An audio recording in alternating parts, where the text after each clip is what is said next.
Good morning. Happy Easter. Thank you.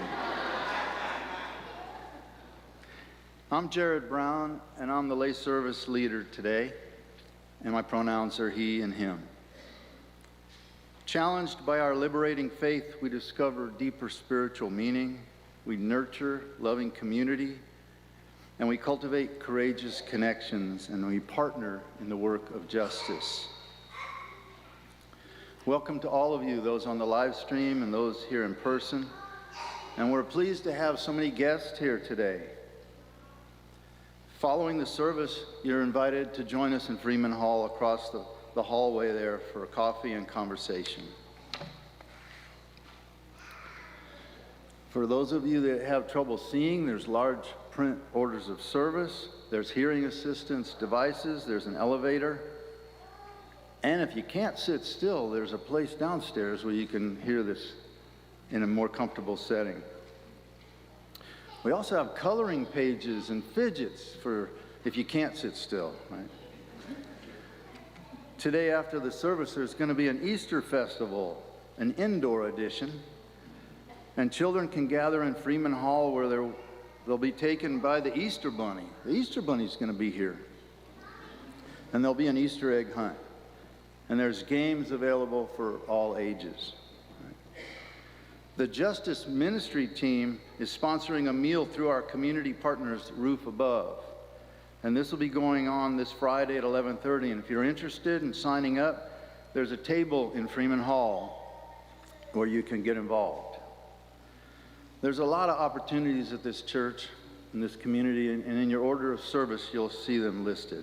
Again, warm welcome to each and every one of you, whether this is your first time here or you've been here many, many times. We are one people of many beliefs, many origins, many identities, many genders. We are all growing, we are all learning, we are all loved. It is good to be together.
I'd like to invite Abby and Fritz forward to light our chalice.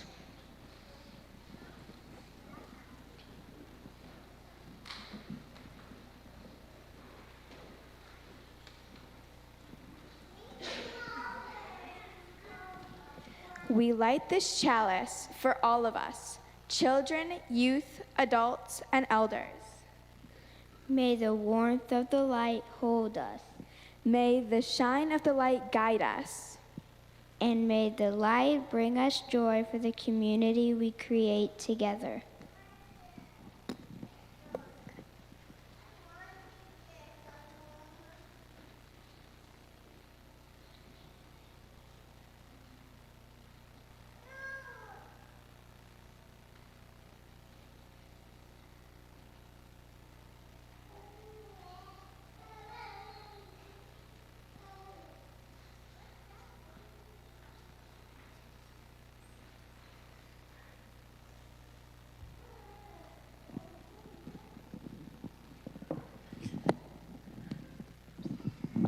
Good morning, and welcome.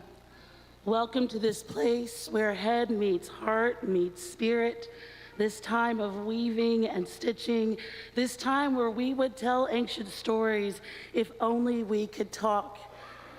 If only our voices weren't destroyed by the pollen. Yes, in the case of me versus pollen, pollen has won.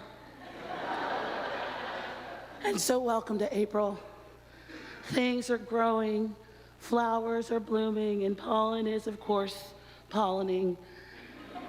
And when I drive down the street, looking at all the cars coated with a nice layer of yellow dust, I can't help but feel connected to something bigger. That regardless of all the different kinds of lives that we lead, all the ways that we are not the same, and all the ways that we could debate or argue, that we are united in our common struggle against the elements. So, as the song goes, I get by with a little help from my friends. And Justine Busto got a text message at 7:30 this morning with this long explanation of that I couldn't talk and that she was going to need to read my homily for Easter this morning. So again, welcome. Welcome to this place of transformation and becoming, this place where we celebrate and mourn and remember and dream beyond, where we lose our voices, but we gain support, where we can lean on one another, because this is the day that love has made. Let us rejoice and be glad in it. Come, let us worship together. And in that spirit, I invite you to rise in body or spirit to greet your neighbor.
Good morning.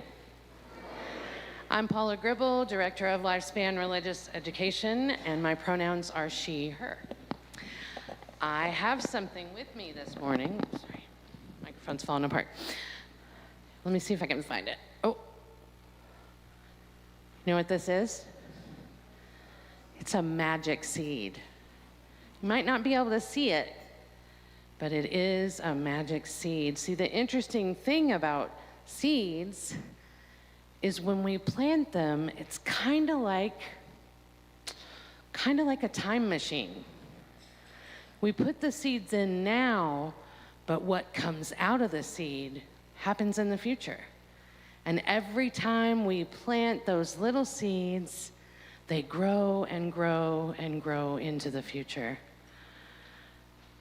It is interesting to know that different seeds do different things. My seed is a love seed, and I'm going to plant it today. In fact, I'm going to toss this one that way, and then I have some more. More seeds, seeds of love. What are some other seeds we might plant? Go ahead, just tell me.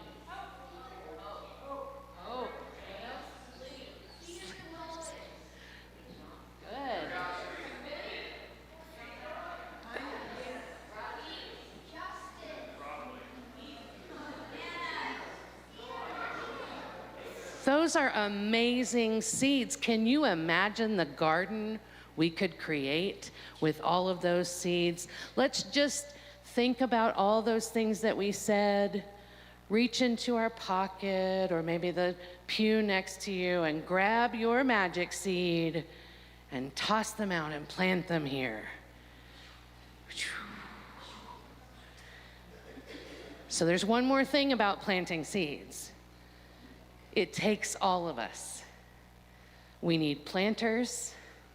We need gardeners to tend the garden and the seeds to grow. We need harvesters to grab what comes out of those seeds. And we need receivers to take in what those seeds have grown.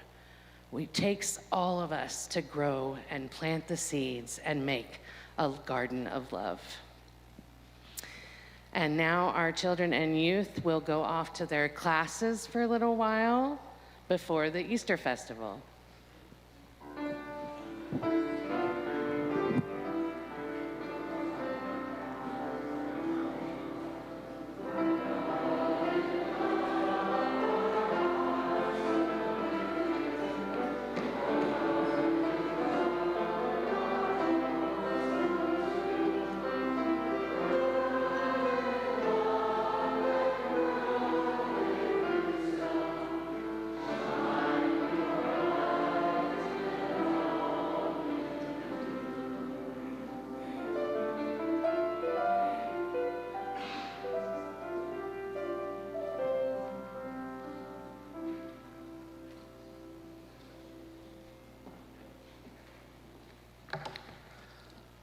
God, that's so beautiful.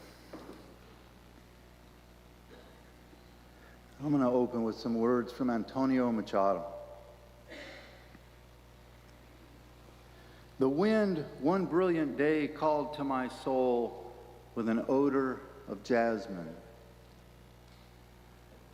In return for the odor of my jasmine, I'd like the odor of your roses. I have no roses. All of the flowers in my garden have died. The wind left, and I wept. And I said to myself, what have you done with the garden that was entrusted to you?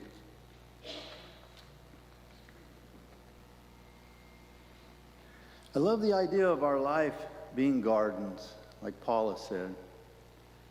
This life is an amazing garden, and it can wither or it can flourish under our stewardship. That Spanish poet Antonio Machado asks, what have you done with this garden that's been entrusted to you? And that's a question that circulates in my men's circles often. It gives us a chance to take stock of our lives. and it encourages us to savor this miracle that we're all walking around in. Reverend Amanda honored me and asked if I'd be willing to share a reflection about planting seeds and what I'm doing with this garden that's been entrusted to me. The early part of my life was centered around agriculture. I grew up in Southern California, and I was in the 4-H club, and I planted things, and I grew things. And I had that sense of accomplishment when I was able to put food on my family's dinner table. The wildlife project in 4-H got me out in the woods, and I learned how to identify animal tracks and the different plant species, and really connected me with the earth.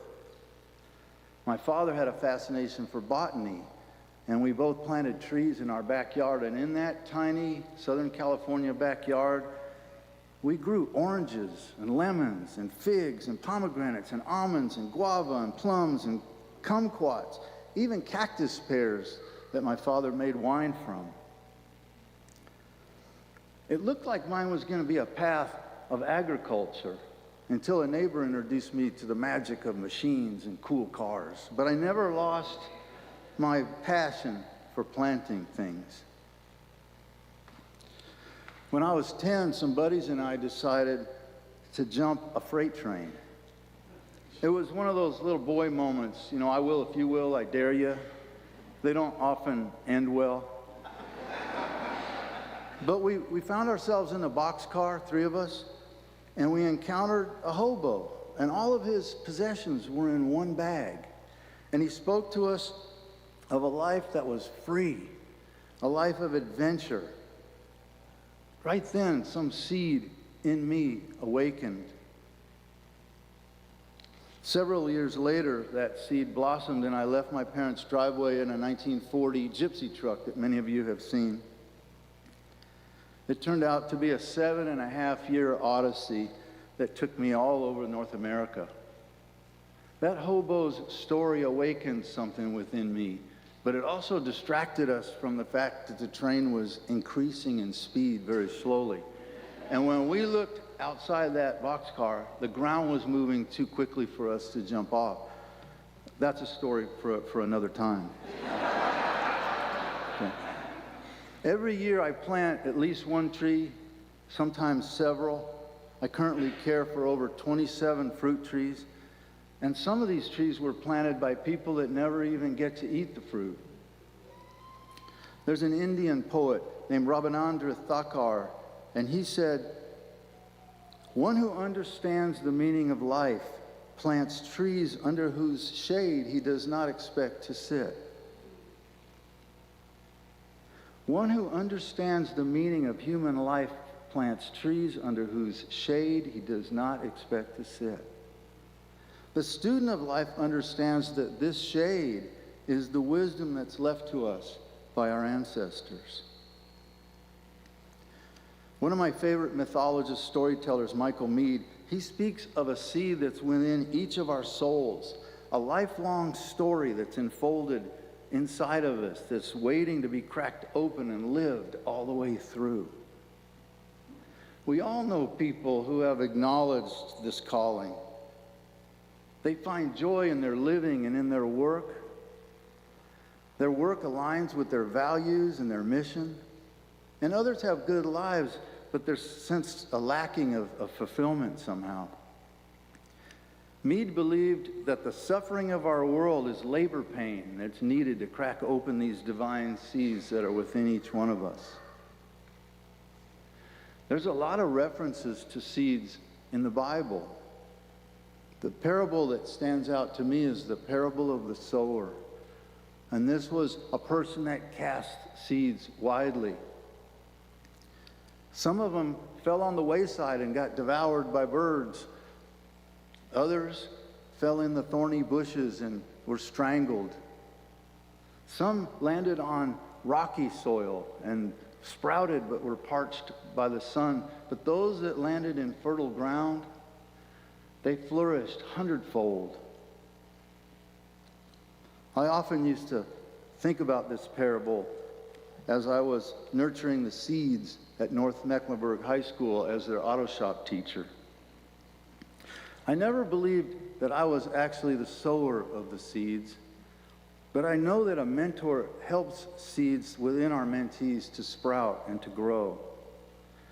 These young people were fertile ground. They already had the seeds in them. Our youth they just need a little encouragement, a little water, a little honoring, careful listening. I got to see these seeds sprout forth into future auto technicians and metal workers and artists and all the trades people. I encouraged that. Or even young men that felt heard and seen and held by an elder in their life that had access to the masculine in its fullness. Yeah, there were times when I encountered some students I couldn't reach. I used to lose sleep over it. But a wise administrator shared with me that sometimes the seeds lay dormant until it's time for our words to awaken within them. Our community provides the water and the sunlight. The seed needs this. Without encouragement, the seed may never get a chance to take root. For over 17 years, I've been a mentor in a rite of passage program that was founded by a local therapist, Philip Lloyd Pearson. Some of you out there are part of that. Philip's vision included ritual, a strong community of elder men, and we honored the young men's transition from boy to man. We gather 4 times a year in the woods away from screens and tech, and we connect with nature. I've hiked for miles alongside these young men, listening carefully and deeply for the seeds within them to speak. My goal was to recognize the potential within them and encourage it. There's a part of the program where the young men spend 24 or 48 hours alone in the woods, no food, no shelter, no human distraction. It's during this gestation time that a lot of these seeds germinate. It's amazing what we can hear if we sit still, quietly, long enough. What are we going to do with this one wild, precious life? The late poet Mary Oliver asked us. I tend to agree with the author James Hillman's esoteric belief that we don't enter this world as a blank slate or a mere genetic combination. We carry a soul code, if you will. There was a 400-year-old oak tree that lived at our mountain house. Some of you have stood beneath. It was a grandmother oak, and there was an undeniable presence to this tree. This is an acorn I picked up 2 weeks ago from the base where that tree fell during Helene. How can something so small and so unassuming as this acorn hold a blueprint for such majesty? The acorn already knows the tree it's going to become. The mystics say the oak doesn't struggle to become itself, it only remembers. When my son Jaden was 3, he had the wonderful experience of attending the open door school right here at UUCC. The school was the vision of beloved past member Sue Riley, and she placed the highest priority on nurturing the seeds within the young people. I found myself hanging around just to learn from the enlightened teachers here. One day, Jaden painted a picture of a face, and it had a big eye up here and a small eye down there, and the teacher walked over and commented on what a wonderful use of color in this picture. And I watched this artist in my son awaken. He went on to create beautiful paintings and metal sculptures that currently adorn our home and our garden. A single comment from a mentor, and it can help support or kill the seeds that are within our children. I went on to serve the board in Open Door for 3 years. Those of you that know me know my love for children. When I see a child suffering or I hear them labeled as disorder, I wonder if I'm just watching the acorn's refusal to be ignored. Or maybe an elder that's trying to prune a tree into something it was never meant to be.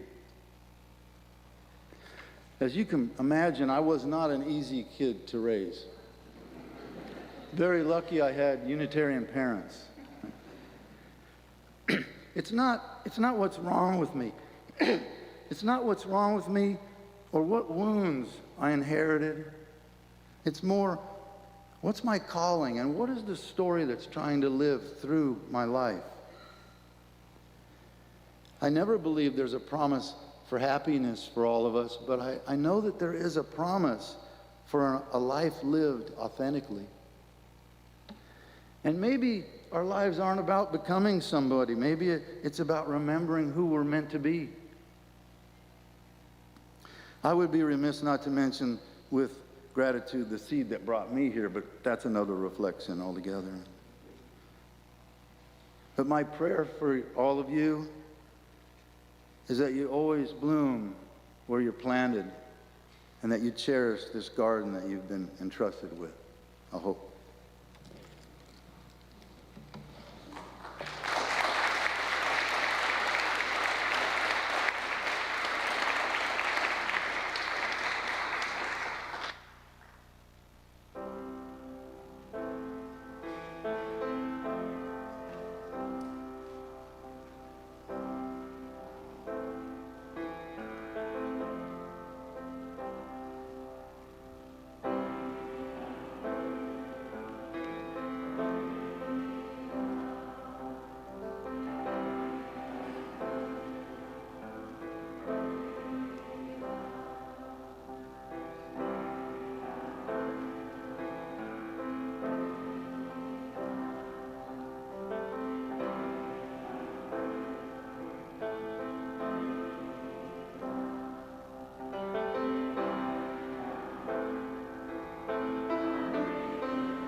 I'm Justine Busto, and I'm happy to lend my voice at the 11th hour to Reverend Amanda. First, some words by Victoria Stafford. Our mission is to plant ourselves at the gates of hope, not the prudent gates of optimism, which are somewhat narrower, not the stalwart, boring gates of common sense, not the strident gates of self-righteousness, which creak on shrill and angry hinges. People cannot hear us there. They cannot pass through.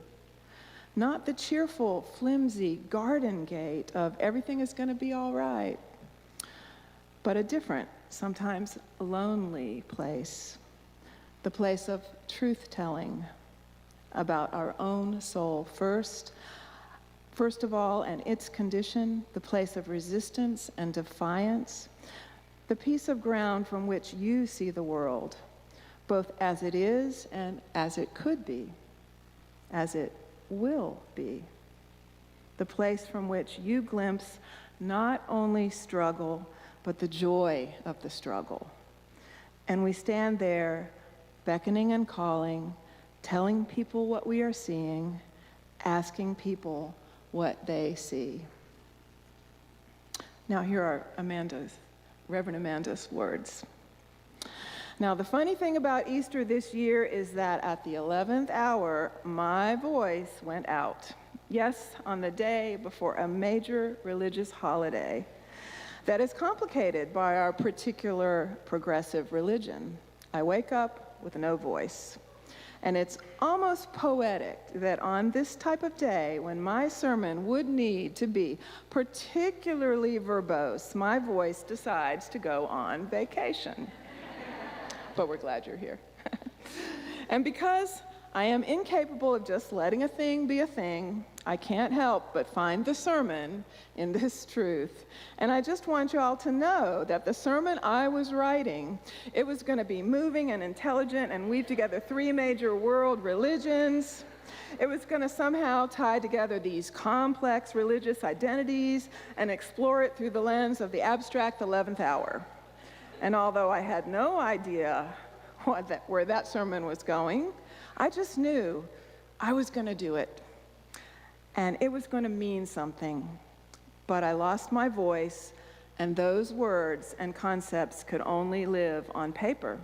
Because frankly, it was going to be a lot of words, too many words for what my vocal cords can handle. So I was writing and exploring the power and mystery of the 11th hour, the last minute, this space of transformation and direct contact with the divine. And I knew I was getting too in the clouds, too mucked down with details and big, big concepts. I knew I was getting away from the point, whatever it was.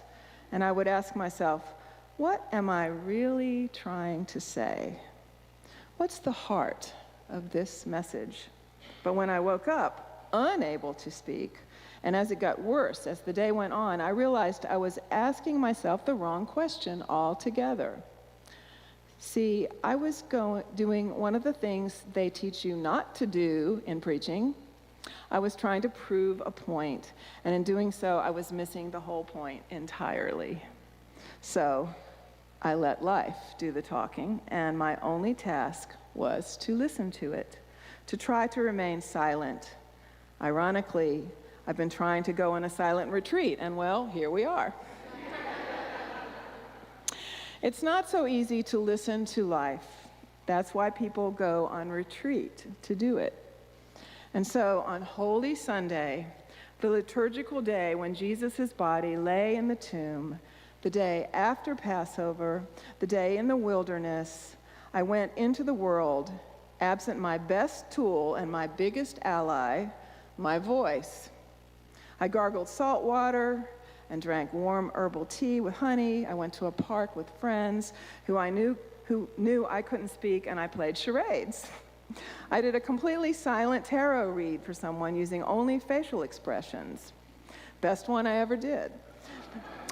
And to act things out in response to questions, I did a lot of hand gestures. I'm good at that too.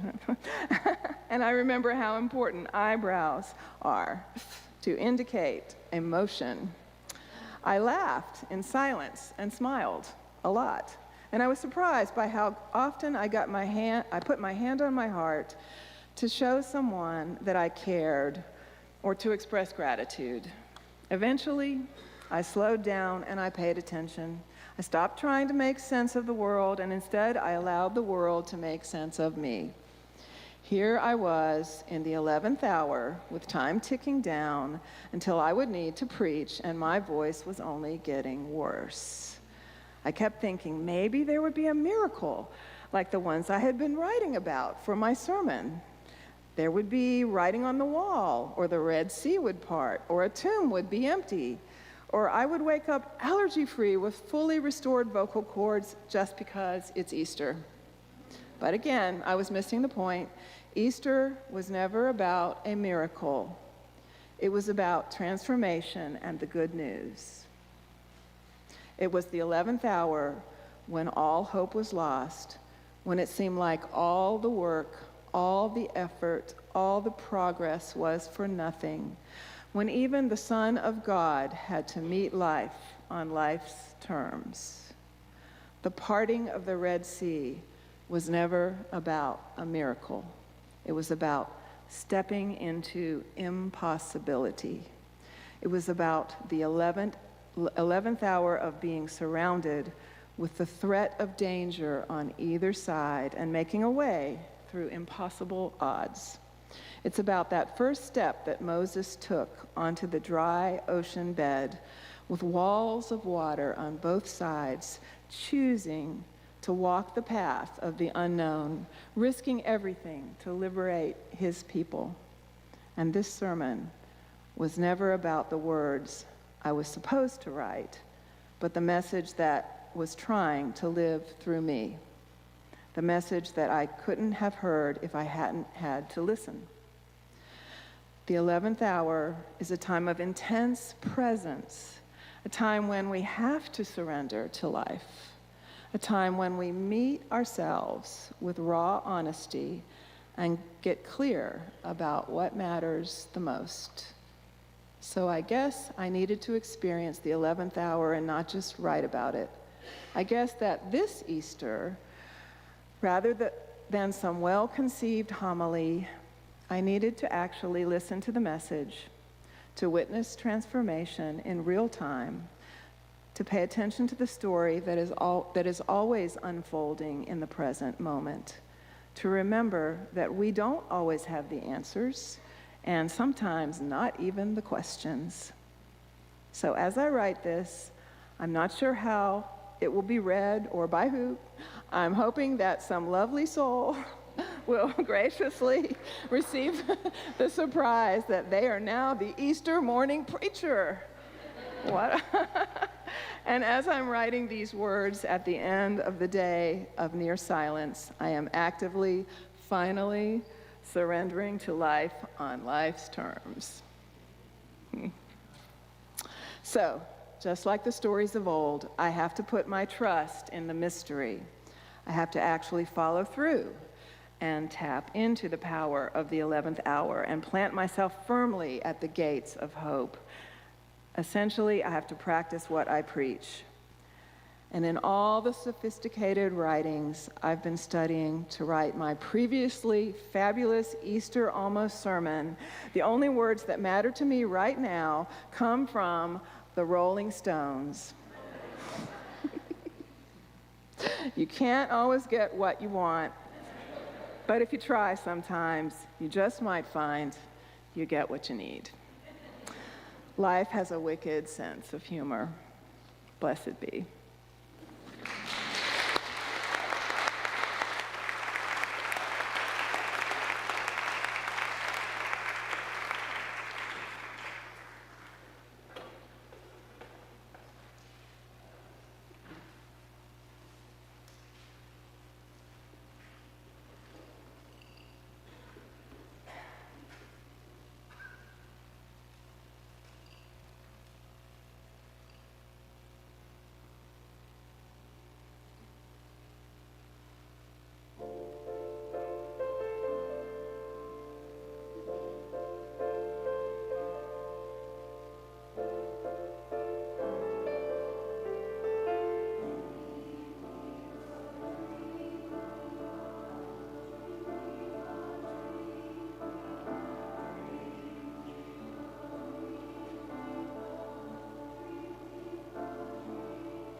Generosity is at the center of our mission and our vision, and it's through generosity that we live our values out loud.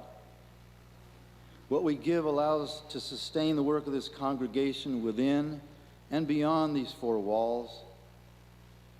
When we gather each week, let it be this very spirit of generosity and gratitude, recognizing the blessing that it is to carry out the work forward together.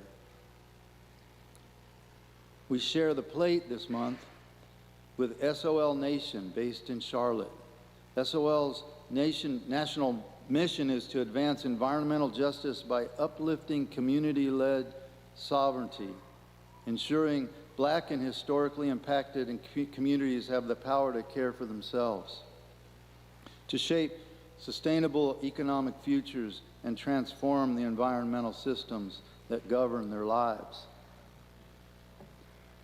There are many ways to give our shared offering. You can text to give at 73256 or give directly online. You can also scan the QR code or give as the basket comes your way. With gratitude for all the ways we give, for those who pledge to make this ongoing work possible, for those who give in the moments when it counts the most, and for those who give from their hearts, we build this community together. While the offering is collected, you're invited to come forward and light a candle that honors a milestone, a concern, or a celebration. Ushers may come forward to receive the offering.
We gather with so much on our hearts and minds in the midst of an often broken and always beautiful world.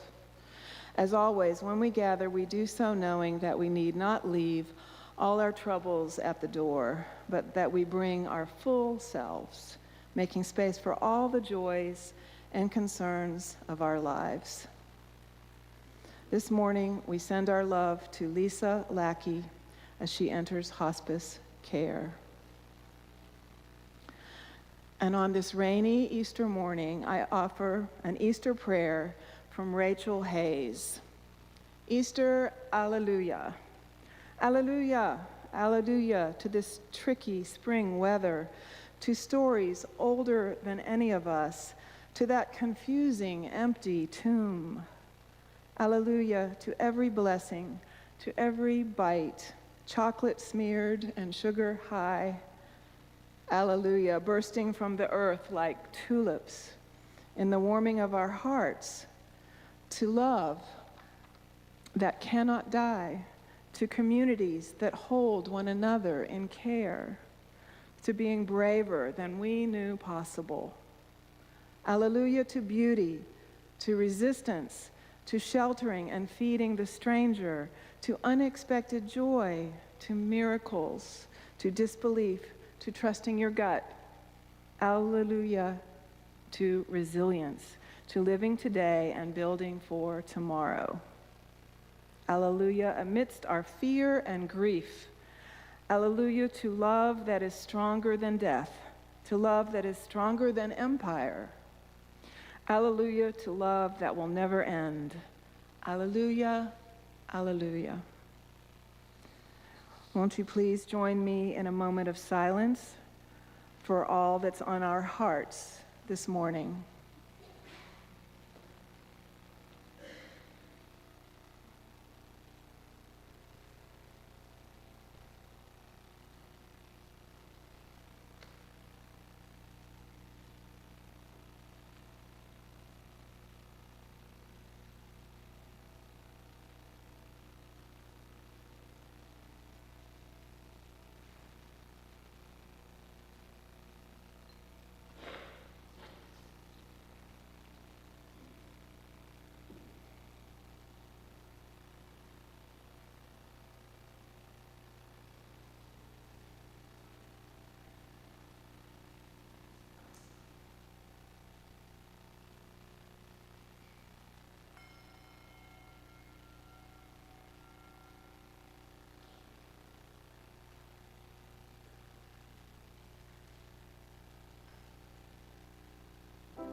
We're going to play charades.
Our service is now ended.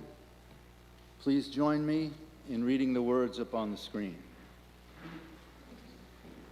We extinguish this flame, but not the light of truth, the warmth of community, or the fire of commitment. These we carry in our hearts until we are together again.